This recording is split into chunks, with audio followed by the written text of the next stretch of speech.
Bonsoir, mon nom est Laurent, je suis eurasien, j'ai 40 ans depuis 2-3 mois, donc c'est un cap.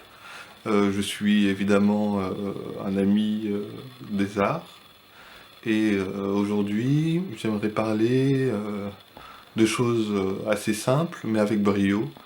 Non pas parce que je suis narcissique ou égocentrique, mais parce que, comme un bout de chair humaine, un petit bonhomme, je veux faire mon parcours sur Terre de manière un peu honorable. Je vois des livres de la... Parle des Chuang-Tzu.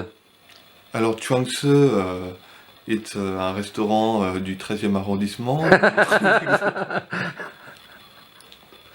Alors étant asiatique, je perçois un peu l'intelligence asiatique, puisque mon père est vietnamien.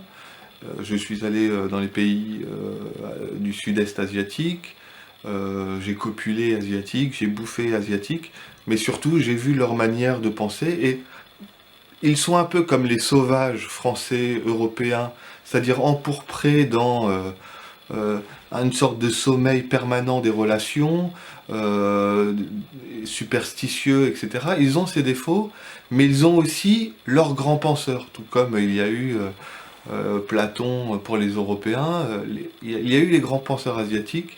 Et il suffit de voir les thèmes qu'ils abordent, etc., pour comprendre de quoi est forgé un asiatique. C'est-à-dire que n'importe quel pecno en français sur un tracteur ne comprend pas nécessairement Platon, tandis que un asiatique dans sa rizière comprend Lao Tse, comprend, etc.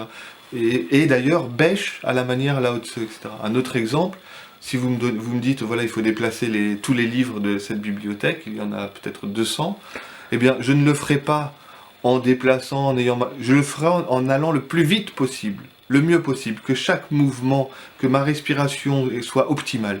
Et ça, c'est très très asiatique aussi.